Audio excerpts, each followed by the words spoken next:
The old pickup truck rattled down the lonely highway, its headlights cutting through the thick darkness that had settled in like a suffocating blanket.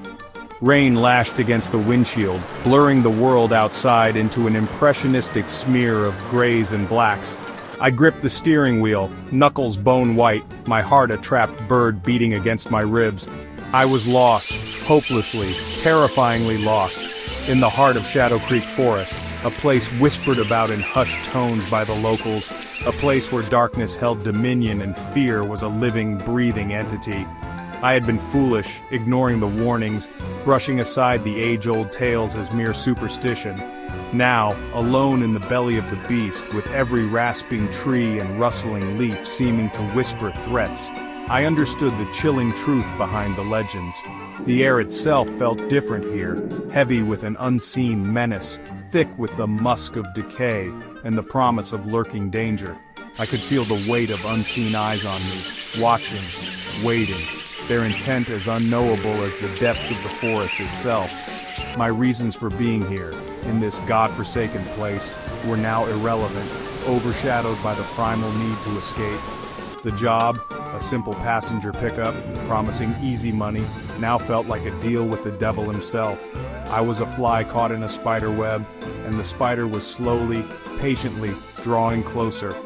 Each bend in the road, each shadow that flickered in my headlights, sent a fresh jolt of adrenaline through me, a stark reminder of the predicament I was in, a predicament that had led me to this desolate stretch of road, a road that seemed to lead only deeper into the heart of darkness.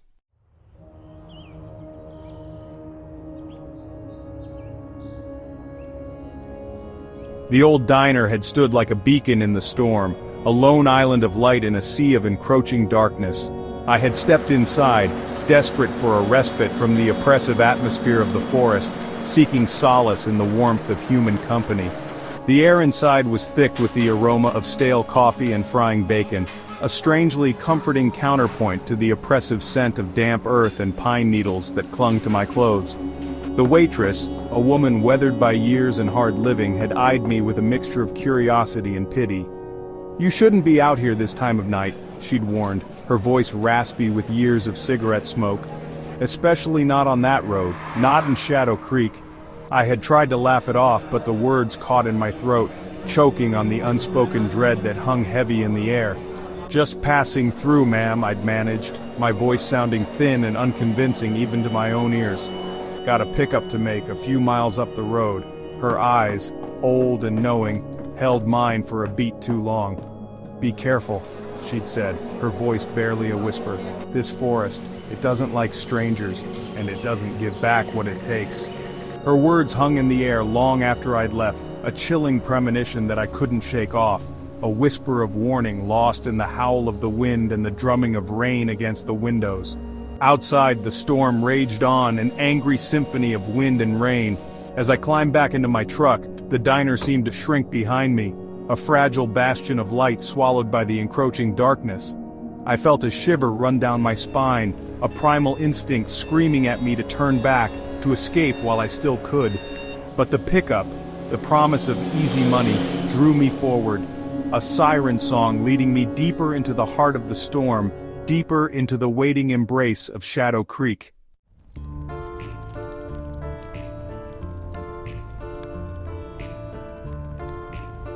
The forest pressed in on either side of the road, a suffocating wall of darkness broken only by the occasional flash of lightning that illuminated the twisted branches like skeletal fingers reaching out to grasp at me. The rain had intensified, transforming the dirt road into a treacherous ribbon of mud and water. With each passing mile, the forest seemed to grow denser, the darkness more profound, as if the very trees themselves were closing ranks, swallowing the road and everything on it into their shadowy embrace. The air grew heavy with an unnatural stillness, the wind dying down to a low, mournful sigh that rustled through the trees. Even the rain seemed to fall with a strange hesitancy, the individual drops hanging suspended in the air, caught between heaven and earth. The forest felt as if it were holding its breath, watching me with a predatory patience that sent shivers crawling down my spine. The headlights of the truck, my only solace in this oppressive darkness, flickered erratically, casting grotesque shadows that danced and writhed along the edge of the road. Every creak of the truck, every groan of the ancient trees sounded unnaturally loud in the suffocating silence, amplifying the sense of isolation and dread that had settled upon me like a shroud. I felt a knot of fear tighten in my stomach, a cold, hard certainty that I had ventured too far, that I had stumbled into a place where the natural order of things had been irrevocably twisted.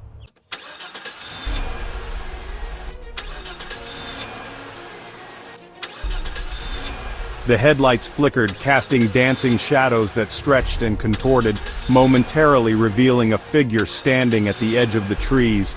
My breath caught in my throat. A shiver, colder than the rain-soaked night, shot down my spine.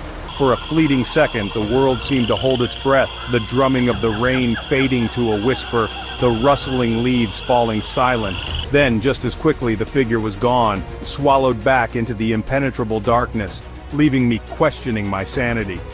I strained my eyes, peering into the darkness, searching for any sign of movement, any indication that what I had seen was real, and not a figment of my increasingly frayed imagination. The forest, however, remained stubbornly silent.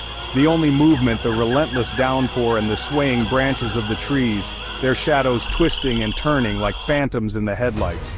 Doubt gnawed at the edges of my fear. Had I really seen something?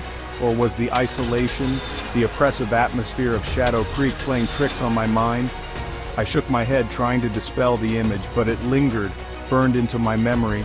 A tall, gaunt silhouette, almost skeletal in its thinness, its edges blurring into the darkness as if it were a creature woven from shadows and mist.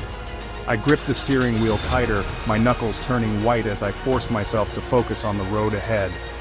The pickup, the reason for being on this cursed road, seemed trivial now, a fool's errand that had led me into the heart of a nightmare. Yet I pressed on, each mile a victory against the unseen forces that seemed to press in on all sides, the image of the figure a haunting reminder of the darkness that surrounded me.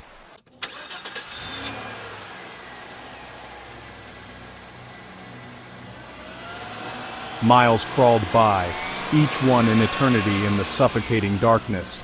The rain showed no sign of abating, and the dirt road had transformed into a muddy quagmire, the tires of the truck struggling for purchase. Just when the crushing weight of fear and isolation threatened to overwhelm me, I saw it again.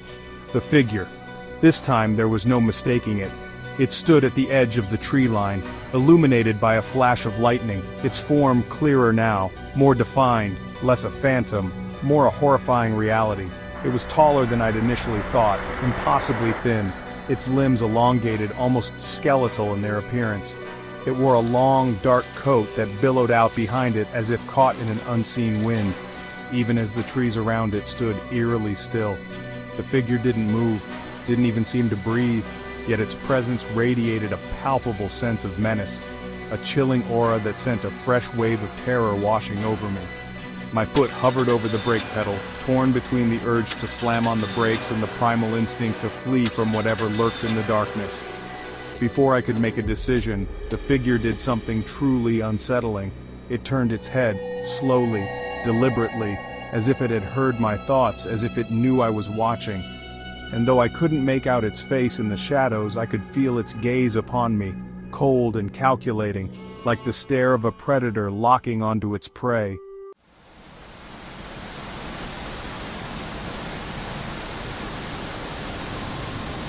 My heart pounded against my ribs, a frantic drumbeat against the silence of the forest.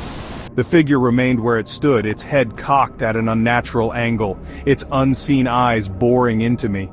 I couldn't shake the feeling that I was being watched, evaluated, judged by something ancient and malevolent. Then, through the relentless drumming of the rain, I heard it. A voice, raspy and low, carried on the wind. It was faint at first, barely audible over the howl of the wind and the patter of rain on the truck's roof. But as I strained to listen, it grew louder, closer, the words indistinguishable, yet filled with a chilling urgency that sent shivers crawling down my spine. It was a voice devoid of warmth, a voice that spoke of forgotten things, of ancient hungers, of things best left undisturbed. My grip on the steering wheel tightened, my knuckles turning white as I fought the urge to slam my foot on the accelerator and flee into the night. But something held me back, a morbid fascination, a terrifying curiosity that rooted me to the spot. My gaze locked on the figure that stood unmoving at the edge of the trees. The voice continued, rising and falling with the wind, weaving itself into the fabric of the storm, becoming a part of the forest itself.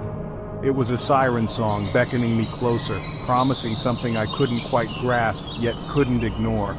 And in that moment, I knew, with a certainty that chilled me to the bone, that I had stumbled into something far older, far darker than I could have ever imagined.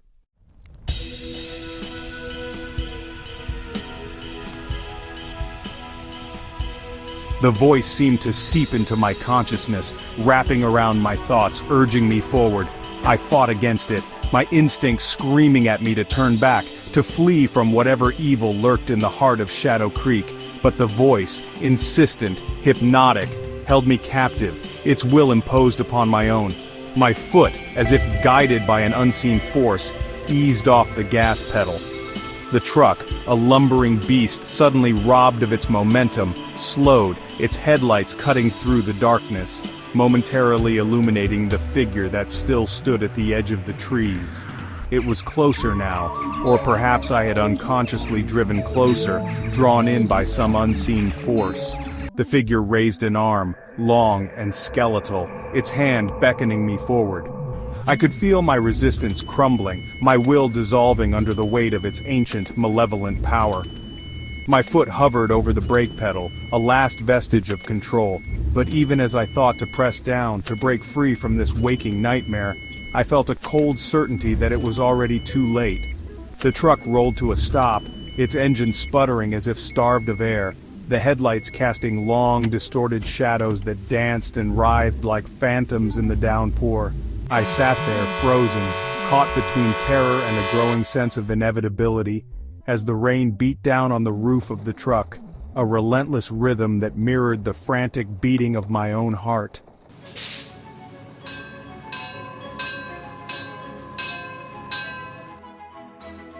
As the engine sputtered and died, plunging me into an even deeper silence, the figure moved. It glided rather than walked, its feet seeming not to touch the ground, its form shifting and wavering in the dim light, as if it were a creature woven from shadows and mist. I watched, mesmerized and horrified in equal measure, as it approached the truck, each step sending a fresh jolt of terror through me. The figure stopped beside the driver's side door, its head tilted at an unnatural angle, its unseen eyes fixed upon me. I could feel its gaze burning into me, cold and calculating like the stare of a predator sizing up its prey. The air inside the truck grew heavy, the temperature plummeting as if an icy wind had swept through the cab. The smell of damp earth and decaying leaves, the scent of the forest itself, intensified, suffocating me. The figure reached out, its hand long and bony with fingers like twisted branches, hovering over the door handle. I wanted to scream, to fight, to throw the truck into gear and speed off into the night, but I was paralyzed, my body refusing to obey the commands of my terrified mind. The hand closed around the door handle, its grip surprisingly strong. The metal creaked in protest as the handle slowly began to depress. I could hear my own breath, shallow and ragged, echoing in the silence of the cab. Time seemed to slow to a crawl, each second stretching out into an eternity of fear and anticipation.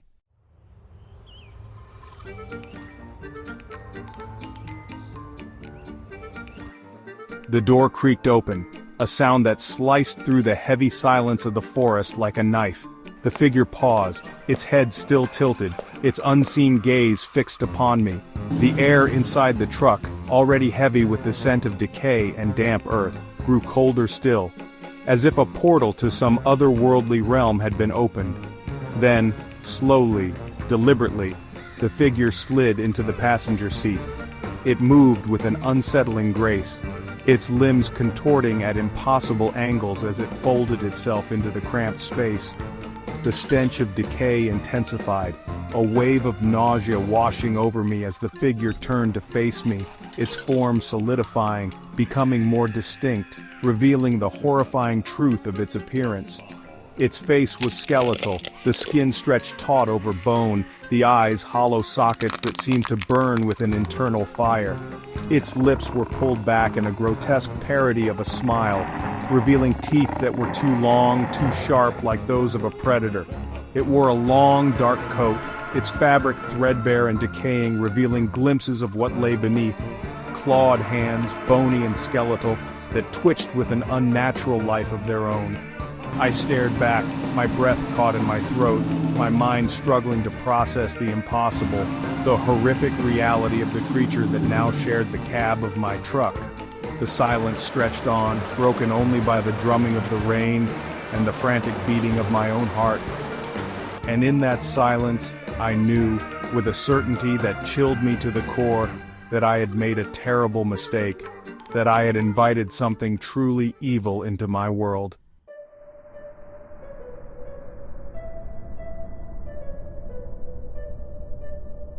"Take me to the crossroads," the figure rasped, its voice like dry leaves scraping over bone. I wanted to refuse, to tell it to get out, to run screaming into the night, but the words wouldn't come. Fear, cold and paralyzing, held me captive. I could only nod, my throat too tight to speak, my gaze fixed on the skeletal hand that rested on its lap, its fingers tapping out a slow, deliberate rhythm against the worn upholstery. With trembling hands I fumbled for the ignition. The engine sputtered back to life, the headlights cutting through the darkness, momentarily illuminating the road ahead. The figure shifted in its seat, its head turning, its hollow eyes scanning the surrounding woods, as if searching for something. "The old road," it rasped, its voice a chilling whisper that seemed to slither into my ears.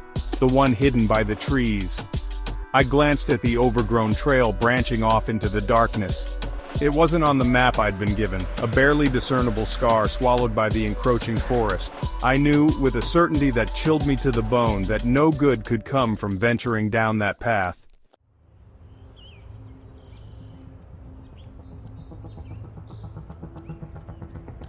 The old road was little more than a scar cutting through the heart of Shadow Creek, a winding path swallowed by the encroaching forest. The trees pressed close on either side, their branches intertwining overhead, forming a dense canopy that blotted out the sky, transforming night into an impenetrable wall of darkness. The figure in the passenger seat remained silent, its skeletal hands resting on its lap, its hollow eyes fixed on the road ahead. But I could feel its presence beside me, a palpable weight of menace and decay. The air inside the truck was thick with the scent of damp earth and rotting vegetation, and I could feel a cold, clammy sweat clinging to my skin. With each passing mile, the forest seemed to grow denser, the darkness more profound. The headlights of the truck, my only solace in this oppressive gloom, struggled to penetrate the encroaching shadows, casting grotesque shapes that danced and writhed along the edge of the road. The silence inside the truck was broken only by the creaking of the suspension and the rustling of leaves as the branches scraped against the sides of the vehicle. It was the silence of anticipation, of dread, of something ancient and malevolent closing in. And in that silence, I couldn't shake the feeling that I was being led deeper and deeper into the heart of something truly sinister, a place from which there might be no escape.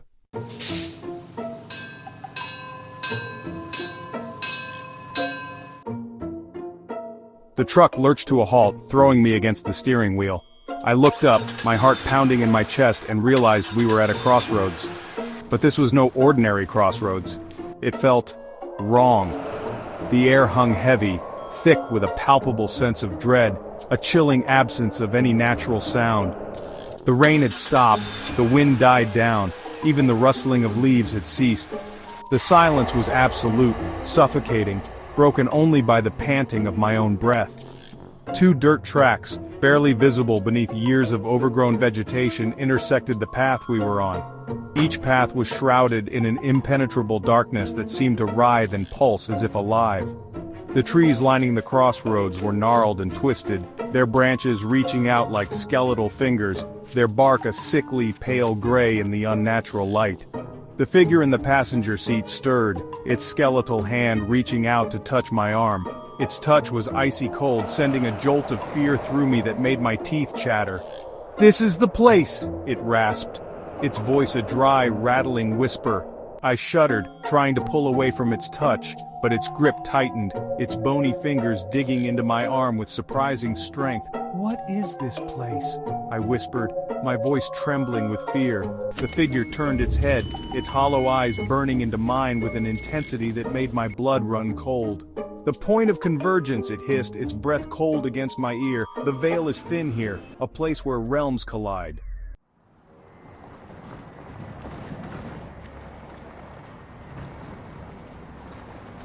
The figure pushed open the truck door and stepped out into the stillness. I watched, paralyzed with fear, as it moved to the center of the crossroads. It raised its skeletal arms, its long, bony fingers spread wide, and began to chant in a language I didn't understand. The air around the figure shimmered and distorted. The trees lining the crossroads swayed and thrashed, though there was no wind. The temperature plummeted and a cold, unnatural mist began to seep up from the ground, swirling around the figure like a shroud. I felt a wave of nausea wash over me, the stench of decay intensifying, choking the air from my lungs. The chanting grew louder, more insistent, the words vibrating with an ancient power that sent shivers down my spine. The ground beneath the truck began to tremble and I could hear a low rumbling growl emanating from the depths of the forest, drawing nearer. The figure continued its chanting, its voice rising in a crescendo of power. The mist swirling around it grew thicker, denser, obscuring it from view. I felt a crushing sense of dread, a certainty that something terrible was about to happen, something that I was powerless to stop. Then, with a final, ear-splitting shriek, the figure threw back its head and went silent. The mist parted, revealing not the skeletal figure I had seen before, but something far more terrifying.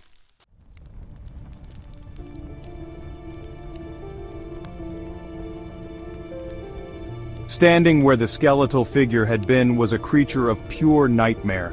Its form was vaguely humanoid but grotesquely distorted, its flesh a sickly pale green, stretched taut over bones that protruded at unnatural angles. Its eyes, glowing with an infernal light, burned into me, filled with a hunger that made my blood run cold. The creature opened its mouth, revealing rows of jagged teeth, and let out a roar that seemed to shake the very foundations of the earth. The trees lining the crossroads bowed before it, their branches scraping against the ground as if in supplication. The air grew thick with the stench of decay and something else, something ancient and evil that made my stomach churn. For a moment I was paralyzed with terror, my mind unable to process the horror unfolding before me. Then, as the creature took a step towards the truck, its clawed hand reaching out, I felt a surge of adrenaline, a primal instinct to survive. I slammed my foot on the accelerator, the engine roaring back to life. The truck lurched forward, tires spinning in the mud, and for a brief, exhilarating moment I thought I might actually escape, but it was not to be.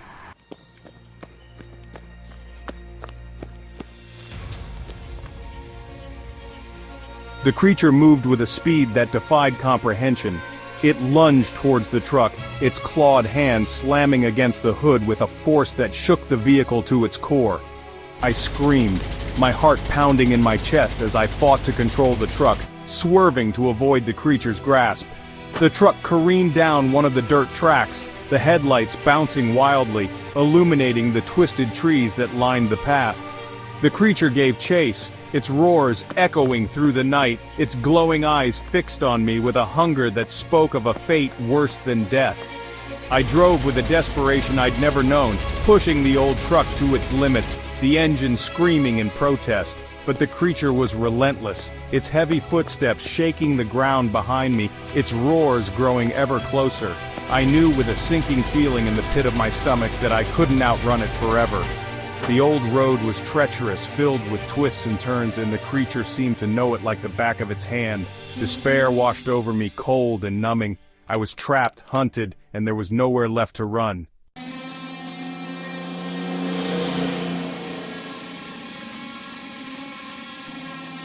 The truck skidded around a bend, the headlights illuminating a sheer drop ahead. I slammed on the brakes, the truck fishtailing dangerously close to the edge. The creature, momentarily caught off guard, stumbled, its roars turning into a guttural growl of frustration. I was trapped. There was nowhere left to go. The creature approached the truck slowly, savoring its victory. Its eyes, glowing with an infernal light, bored into me, filled with a malevolent amusement that made my blood run cold. I closed my eyes, my heart pounding in my chest, and I did the only thing I could think to do. I prayed for a miracle, for a way out of this nightmare. "Please," I whispered, my voice choked with fear. "Let me go. I didn't mean any harm." The creature tilted its head, as if considering my plea. Then, it opened its mouth and a sound emerged from its throat that chilled me to the bone. It was the sound of laughter.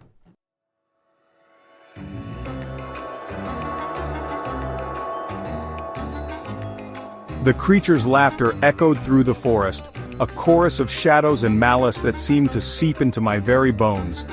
I looked into its eyes, those glowing orbs of infernal light, and saw no mercy, no compassion, only a cold, predatory hunger that chilled me to the core. Behind me, the yawning abyss beckoned, the edge of the world lit by the truck's fading taillights. A wave of dizziness washed over me, the precipice seeming to call out, promising oblivion from the nightmare unfolding before me. But even the abyss, with its promise of finality, held less terror than the creature that stood between me and the faintest hope of escape. The creature took a step closer, its clawed hand reaching out, its touch a promise of unimaginable pain. I flinched, squeezing my eyes shut, bracing myself for the inevitable. But the pain never came. Instead, a sound, unexpected and incongruous in that place of terror, pierced the oppressive silence. A faint rhythmic tapping, like fingers drumming on glass.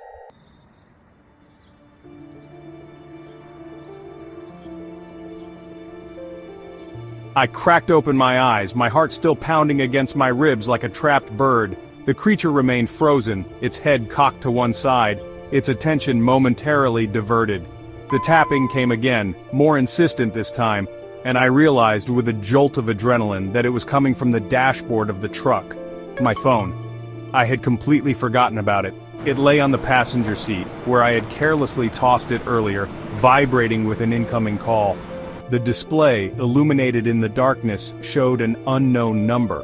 For a moment I hesitated, my mind paralyzed by the impossible situation, torn between the creature before me and the insistent call of the outside world. The creature turned its head back towards me, its eyes narrowing, and a low growl rumbled in its chest, a sound of impatience and growing annoyance. The phone vibrated again, the screen flashing, and in that moment, something within me snapped. The fear, the paralyzing dread that had held me captive, momentarily receded, replaced by a surge of reckless defiance. It was a flicker of hope in the face of overwhelming darkness, a last, desperate gamble against the impossible.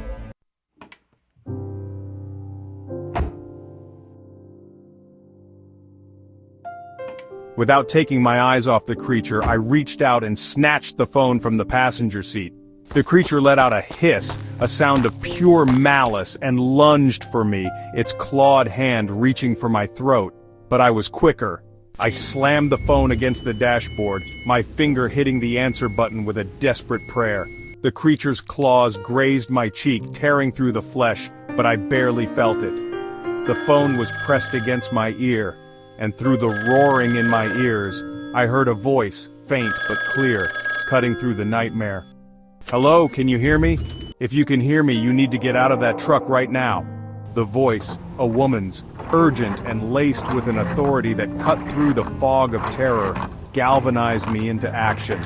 I slammed my foot down on the accelerator, not caring where I was going, only that it was away from the creature and the abyss. The truck lurched forward, tires screaming in protest as I spun the wheel, narrowly avoiding the edge of the precipice. The creature, caught off guard, roared in fury, its claws scraping against the metal of the truck as I accelerated into the darkness. The headlights, bouncing wildly, illuminated the treacherous path ahead. Trees whipped past in a blur of green and black, their branches reaching out like grasping claws. But I didn't slow down, couldn't slow down. Not with the creature's enraged roars echoing behind me, a promise of retribution that spurred me onward.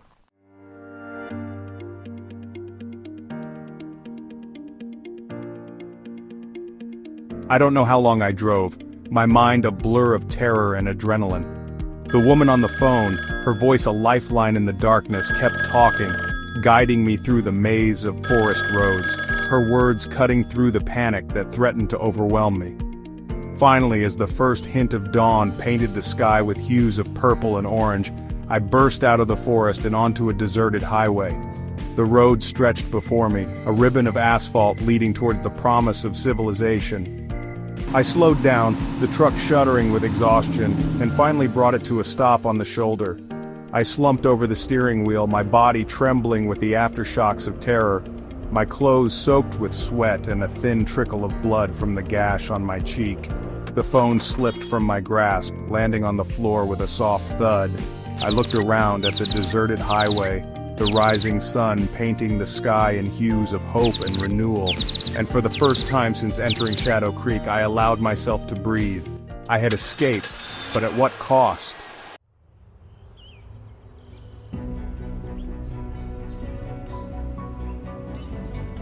The events of that night have left an indelible mark on my soul, a chilling reminder of the darkness that lurks at the edges of our world.